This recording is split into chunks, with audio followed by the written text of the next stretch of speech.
வணக்கம்.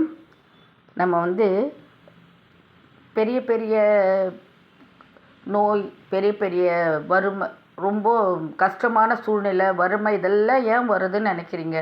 நம்ம சம்பாதிக்காததுனாலயா? நிறைய சம்பாதிக்கிறோம், ஆனால் அந்த சம்பாத்தியம் நம்ம கையில் தங்குறதில்ல. நிறைய செலவு பண்ணுறோம், செலவு பண்ணாமல் அந்த பணத்தை எடுத்து வைக்கவும் முடியறதில்ல. தேவையில்லாமல் செலவு வரும். இன்றைக்கி நல்லா படுப்போம், நாளைக்கு ஜுரம்ன்ட்டு போய் டாக்டர்கிட்ட 5000 10,000 செலவு. இப்படி எல்லாம் வர்றது எதனால் தெரியுமா? கந்திஷ்டி, பொறாமை எண்ணத்தோடு நம்மளை சுற்றி வரவங்க. இப்போ இவங்களெல்லாம் நம்ம தவிர்க்கவே முடியாது. இன்றைக்கி தான் இவங்கள ஆஃபீஸில் இன்றைக்கி நம்ம பார்த்து தான் ஆகணும். ஆனால் நம்மளை போனவுடனே அவங்களோட பார்வையாலே சுற்றி எரிப்பாங்க. அது வெளியே அப்படியே போயிடுது. ஆனால் வீட்டுக்கும் வருவாங்க. சில உறவையோ சில நட்பையோ நம்ம தவிர்க்க முடியாது. இல்லை அக்கம் பக்கத்தினர் வரும்போது வெளியே போகணுன்னு சொல்கிற மாதிரி சூழல் கூட இருக்க மாட்டோம். அந்த மாதிரி ஆளுங்கள்லாம் நம்மளை இந்த மாதிரி படுகுழிக்கில் தள்ளுறதுக்கு இவங்கெல்லாம் ரொம்ப முக்கிய காரணம். வரும்போதே பாரு, நம்ம வீட்டில் எப்போ பாரு சண்டையாக இருக்குது, இவங்க வீட்டில் பாரு புருஷன் பொண்டாட்டி பிள்ளைங்கள்லாம் சந்தோஷமாகறாங்க அப்படின்னு ஒரு நெகட்டிவ் எண்ணத்தோடு உள்ளே வருவாங்க. அப்புறம் இல்லைன்னா நம்ம தான் சம்பாதிக்கிறோம், நம்மளால இவ்வளோ பண்ண முடியல, இவங்களால இவ்வளோ, இவங்க வீட்டுக்குள்ளே என்ன கஷ்டம் இருக்குது, இவங்களுக்குள்ளே என்ன பிரச்சனை இருக்குதுன்னு இவங்களுக்கு தான் தெரியும். ஆனால் வரவங்களோட கந்திஷ்டி பொறாமை எண்ணெல்லாம் நம்மளை சுட்டேரிக்காமல் இருக்கணும்னா சின்ன சின்ன பரிகாரம் தாந்திரிகம்லாம் செஞ்சால் நம்மளே அதுலேருந்து வரலாம். ஒரு ஹாலில் ஒரு பவுலில் உப்பு கொட்டி வச்சிடலாம். உப்பு நெகட்டிவேஷன் எடுக்கும். அந்த உப்பு 15 நாளைக்கு ஒரு வாட்டி மாற்றினீங்கன்னா பரவாயில்ல, போதும்.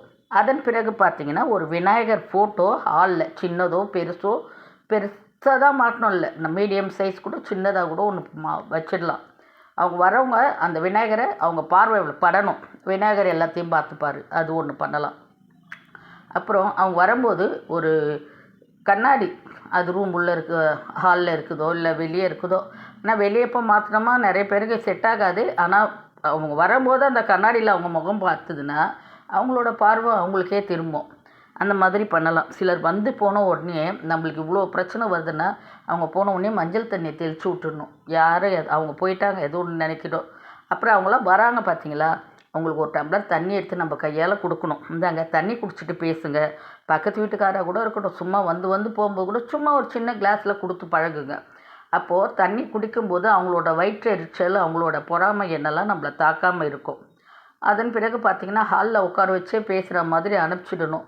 தவிர்க்க முடியாத சூழல் பெட்ரூமுக்கு போயிட்டாங்க, அன்றைக்கி நம்மளுக்கு சண்டை வரும்னு மனசில் தோணுது, இவங்களோட பார்வைலாம் நம்மளை இப்படி சுட்டி எரிக்குதுன்னு தோணுதுன்னா நீங்கள் என்ன பண்ணணும்? சுற்றி போடலாம்.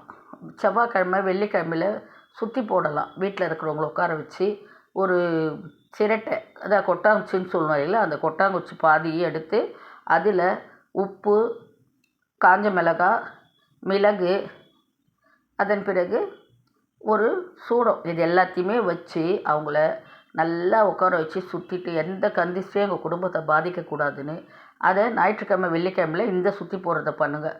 அதை எடுத்துகிட்டு போய் வெளியே எரிக்கிறது ரொம்ப நல்லது. வெளியே எரிக்க முடியல, கொட்டாங்குச்சியில் அந்த சூடம் வச்சுக்கிறோமா, அப்படியே வச்சுட்டோமா, அது கூட இன்னும் 2-3 சூடம் போட்டு அப்படியே வச்சுட்டோமா, அதுவே நல்லா எரிஞ்சு அந்த கொட்டாங்குச்சி இதுவாகிடும். அதை வாசலுக்கு வெளியே வச்சிடலாம். ஃப்ளாட்டு அது மாதிரி இருக்கிறவங்களுக்கு அடுப்பு உள்ளே ஒரு கடாய், நல்ல இரும்பு கடாயை போட்டு நல்லா தகன்னு நெருப்பாக கொதிக்கும்போது நெருப்பாக ஆகிடும் இல்லைங்களா, சிகப்பு கலர், அந்த அளவுக்கு அதை ஹீட் பண்ணிவிட்டு அதில் இதை வச்சுட்டு ஸ்டவ் ஆஃப் பண்ணிவிடணும். அது நல்லா அந்த உப்பு எல்லாம் வெடித்து, கடுகு கொஞ்சம் சேர்த்துக்கணும், மறந்துட்டேன், கடுகு, இதெல்லாம் நல்லா வெடித்து நம்மளோட கந்திஷ்டிலாம் நல்லா வெடிக்கும். இதை பண்ணலாம். அதன் பிறகு பார்த்திங்கன்னா எலுமிச்சம்பழம் வாங்கி வாரத்தில் ஒரு நாள் வலதுபுறம் ஒரு 9 சுற்று, இடதுபுறம் ஒரு 9 சுற்றி, மேலிருந்து கீழே இறக்கி நம்மளே நம்ம உடம்புக்கு சுற்றி எடுத்துகிட்டு போயிட்டு வெளியே முச்சந்தியில் நசுக்கி உடச்சிடலாம். இல்லைன்னா வெளியே போக முடியாது, இப்போ இருக்கிறவங்க எல்லாருமே ஃப்ளாட்டு, அப்படியே அதை நசுக்கி 2ஆக புழிஞ்சு இந்த பக்கம் ஒன்று அந்த பக்கம் ஒன்று போட முடிஞ்சால் போடுங்க, இல்லைன்னா அப்படியே வெளியே தூக்கி ஒன்று கூட அப்படியே போட்டுடலாம். நம்ம சுற்றி போடணும். இதெல்லாம் பண்ணும்போது நம்மளுக்கு அந்த கந்திஷ்டியோட தாக்கம், பொறாமையோட தாக்கம் இருக்கும். அப்புறம் சாம்பிராணி போடுறோம் பார்த்தீங்களா, அது நம்ம ஏதோ முன்னோர்கள் சொல்லிட்டு போயிட்டாங்க போடுறோம், அப்படி இல்லைங்க. அது பொறாமை, அந்த கந்திஷ்டி, கெட்ட எண்ணத்தை ரொம்ப அது நீக்குங்க. அதில் சாம்பிராணி, பால் சாம்பிராணியோட கொஞ்சம் வெட்டி வேறு, கொஞ்சம் வெண்கடுகு, இதெல்லாம் போட்டு மிக்ஸ் பண்ணி வாரத்தில் ஒரு நாள் வீட்டில் போட்டு விடுங்க. கந்திஷ்டி எதுவாக இருந்தாலும் அடிச்சுன்னு போகும். இதெல்லாம் பண்ணலாம். அதன் பிறகு பார்த்திங்கன்னா நம்ம குழந்தைங்களுக்கு அடிக்கடி நோய் வரும். ஏன் நம்மளே நல்லா இருப்போம், எந்திரிச்சு போய் அதெல்லாம் பண்ணலான்னு நினைப்போம், நாளைக்கு அதை பண்ணவே முடியாது. அப்பப்போ அது மாதிரி ஆகிடும். இதெல்லாம் இந்த கண் திருஷ்டியால் தான் வர வினை தான் இது.